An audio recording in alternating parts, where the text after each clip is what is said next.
Hey guys, welcome back to the channel with a new video about the 2021 BMW 4 Series Coupe. Now, as always, I will go over the spec of the car, tell you about the features, about the technical features, and show you the interior, and at the end I will take you on a drive to tell you about how the car feels, how the car performs, if it's comfortable or not, and tell you a few things which I don't like maybe. So stay tuned, enjoy the video, and see you in the next part. Alright everyone, let's come to the spec of this car. Now this model right here comes in the BMW Sapphire black metallic paint, which is like an ordinary metallic black paint job, nothing too fancy.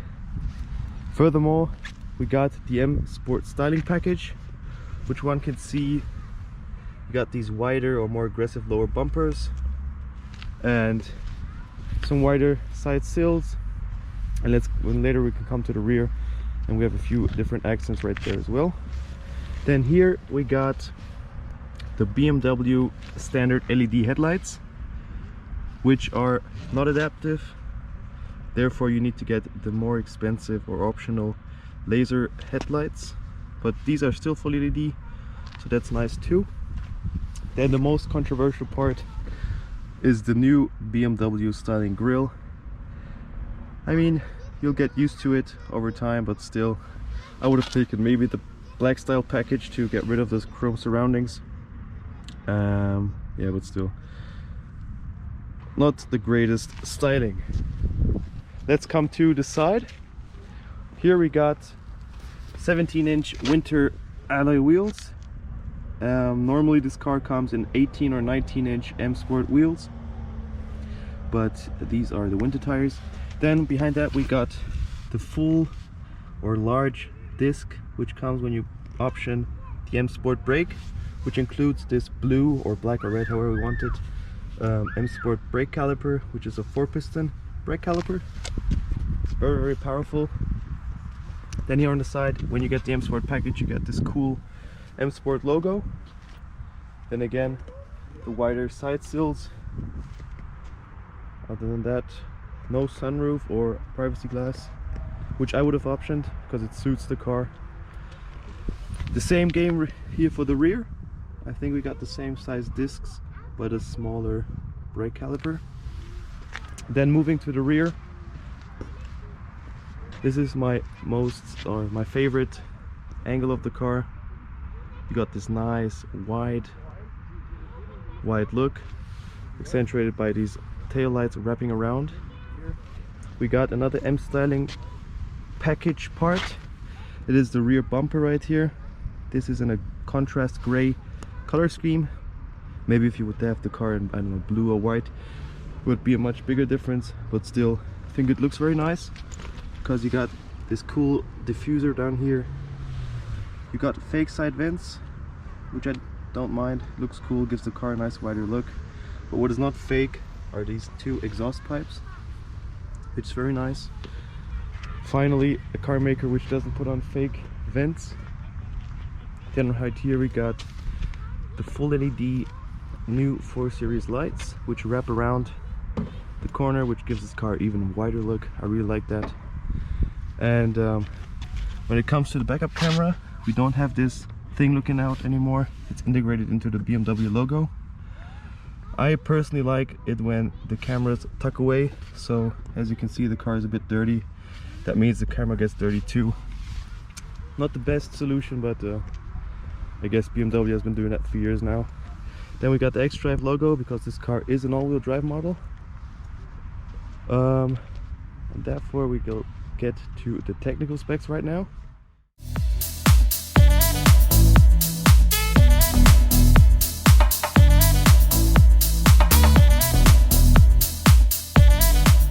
Alright, now let's come to the technical specs of this car. Now this car is a 420D model. That means it got a 2-liter 4-cylinder diesel engine. It puts out around 190 horsepower and is good for 0 to 100 kilometers an hour of 7.1 seconds, combined with the X-Drive model. If you only got the standard rear-wheel drive, I think it's around 7.4 if I'm not mistaken. But I think this car, or this engine, maybe the 430D is a better option, but still this is a perfect power to daily usage and economy combination. You can still go very fast on the German autobahns. I think the high speed is 240, 245 of this model. So plenty enough. And if you really want more, you can get the 440 with a straight 6, or you can go all out and get the M4, which is bananas. But overall, this is a good package, the M styling and the 420D engine.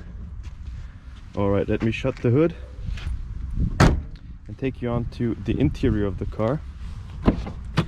Here we are greeted by the M Sport interior, which includes a few features I explain you in a minute. Here, coming to the doors. Now this door is covered in leather from top to bottom, and you got this cool blue contrast stitching, full aluminium hardware, and here you got a small stripe of interior ambient lighting. You got your standard speakers right here, and your memory settings for your electronically controlled seats. Then down here we got the M Sport door sills, the M Sport floor mats, and the M Sport pedals. Then moving in, we got here the M Sport, or the BMW Sport 4 Series seats. They include more pronounced side bolsters, this cool blue contrasting stitching. Then these, I like these features, the tricolor M colors. Now this seat is fully adjustable. Here, as you can see, lumbar support, and I really like this on the BMW models. You got these side bolsters right here, which you can pump up to snug you in when you go around twisty corners, for example. Again, here for full electronically controlled seats. Alright guys, now sitting in the car, we are greeted by this big, thick BMW M Sport steering wheel. I personally like more thinner steering wheels, but it still feels great. You still got a good grip, and it's pretty nice that the middle part is covered in leather too. Gives you a nice quality feel and more premium feel. Behind that we got these aluminium shift pedals, which are only a part of the Sport Steptronic gearbox, which you can option. Normally this car doesn't have any shift pedals. Then moving behind, we got the full digital cockpit, which compared to Mercedes or Audi systems is not the most customizable, but still does its job. A bit different with the things going counterwise, but still looks really nice. Moving to the middle console, we are greeted by this touchscreen iDrive system right here. It's very intuitive, no lags. I mean, I'm sure everyone has seen enough videos about explaining this multimedia system, so I will not bother you any further. Moving down, we got the climate controls, and this is really nice. I'm very thankful that BMW kept this. You got physical buttons, which is a rarity nowadays in all the new cars, turning to touch sensitive or even no buttons at all. So I'm very happy that you still got these physical buttons for the most important controls like climate controls, heated seats, etc. Moving down, we got a volume knob, which is a rarity even now today. For example, the Volkswagen has a touch sensitive pad, which is just, I mean, a pain in the ass to use, but very nice that BMW kept that too. And touch sensitive buttons right here.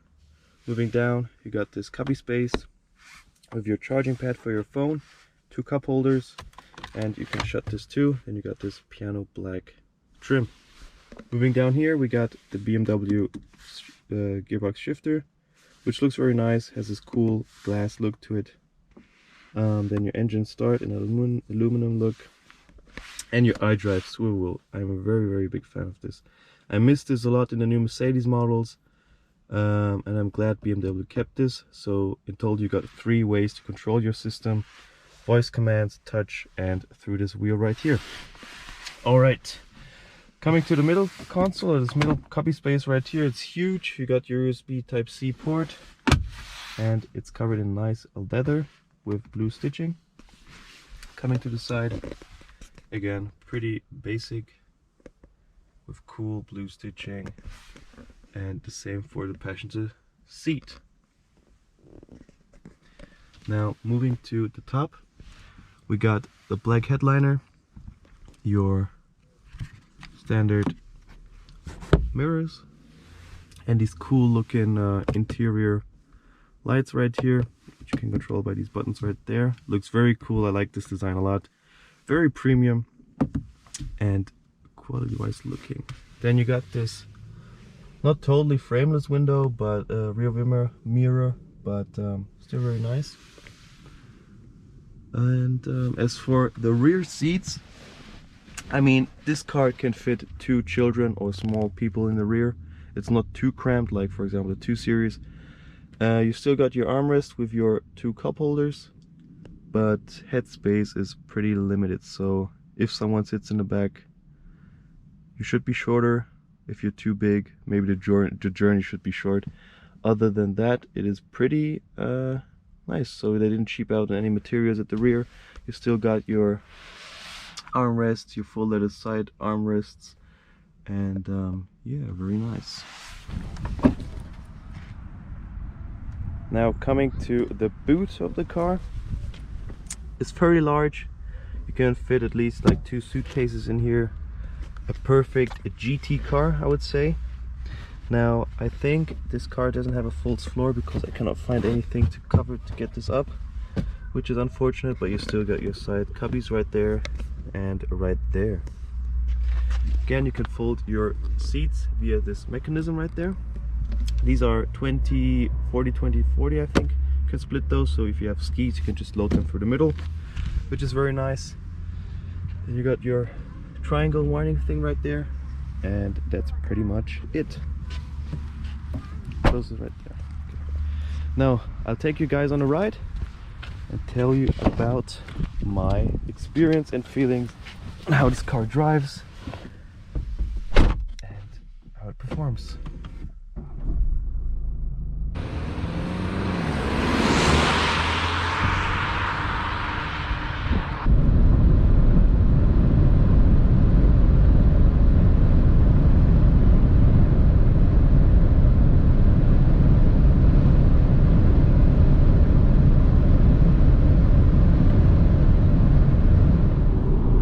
Alright everyone, let's come to the driving characteristics of this 4 Series.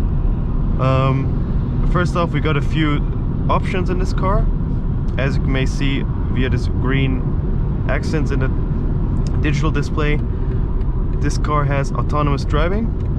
That means the car steers for itself, it keeps a safe distance to the one in front in itself, and in general it's very comforting to drive. Furthermore, you got this large heads-up display which shows all your information like speed limits, your current speed, and all your assistance. So this adaptive suspension in this BMW 4 Series is just amazing. It is firm when you want to have it in sport. It is very comfortable when you have it in comfort. I've never thought that an adaptive suspension would be so good. I always thought, alright, these manufacturers just put in an option just to make money, but really after today I really believe in these adaptive suspensions because it gives you that large variety of, I mean, if you want to be comfortable, you put it in comfort. If you're in a city, for example, where a lot of potholes are, or I don't know, bad roads, you flip it in comfort, and the car really just irons out all uneven or all cracks and potholes in the road. However, let's say you want to go into a twisty road or on the Autobahn, you put it in sport and the car really just stiffens up beautifully, and you don't get too much leaning. It's nice and settled down, which I really like in cars. When they settle down in fast corners, it's a big plus. Other than that, in general, like every other car does, when you put it in sport, the steering weights up, your throttle response gets more responsive, and your brake feel gets more responsive. However, when I put it in sport, the steering gets too hard or too heavy. It's unnecessarily heavy, so I mostly keep it in comfort for the steering, and your throttle response, your gearbox, everything in sport when I want to go onto, I don't know, twisty roads or fast bits on the Autobahn. Then we got this Steptronic Sport, I think it's called in BMW language, where you get these sport paddle shifters right here. It's also very nice when you put it in sport. For example, when you flick it to the left, the car shifts faster and it gives you that push which enhances your sporty feel, which I really like. Other than that, overall comfort in this car, these seats are beautiful. You get this wonderful side support for your thighs and your side bolsters, which you can also adjust on the side of the seats to pump it up or loosen it, however you might feel.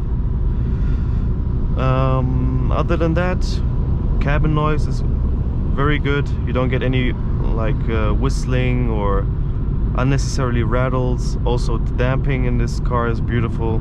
For example, going 110, I can speak on a normal voice level. Also, before I went like 200 kilometers an hour, it wasn't too loud. Sure, you get a bit of tire noise because you got your winter tires on here. But other than that, I mean, the car performs very nice, very nice, very comfortable.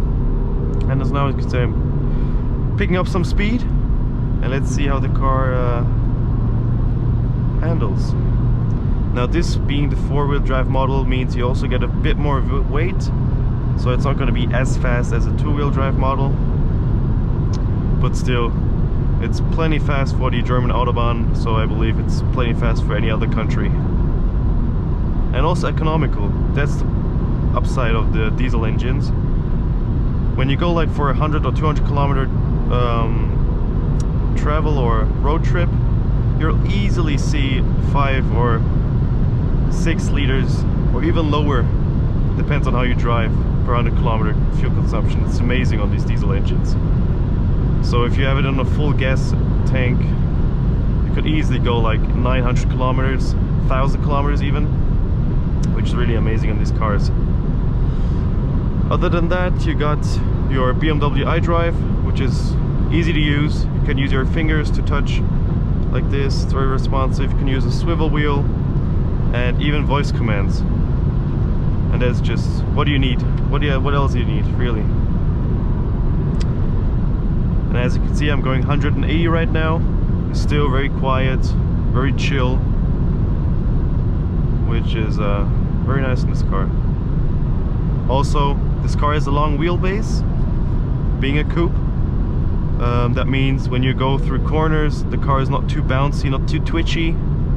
And also through this all-wheel drive system, you don't get any slip or slides, which is also very comforting, and also gives it that feel of safety, which is again enhanced by this safety systems like lane keeping assists, autonomous driving, all kinds of stuff.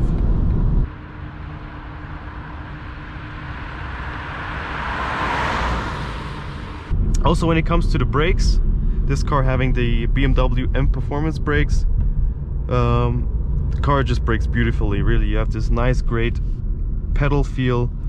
Also, you have no fading when you stop from high speeds, which is very, very nice in this car. Also, this gearbox is not jerky at all. It's very smooth, very linear, very fast if you want. Also, when you stop, for example, the Mercedes system is awful. Really, if you want to have a quick back forward change, the car just takes ages to change to the reverse gear. Here in the BMW, just flick it in reverse and the car directly drives backwards. Very nice, very responsive. Okay, let's find some twisty roads and see how the car performs.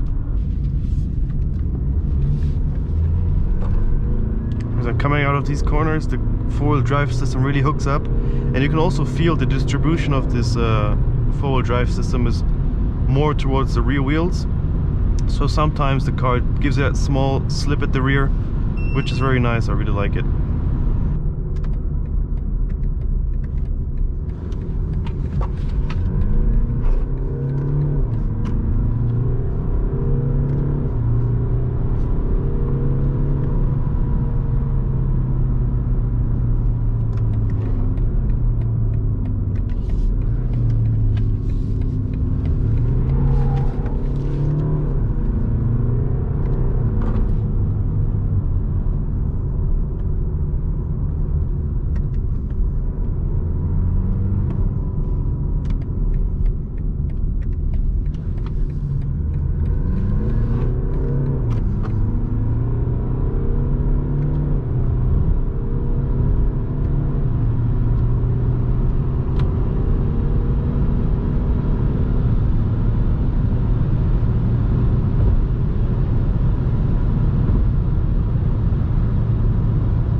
Alright everyone, thank you for watching my new video about the 2021 BMW 4 Series.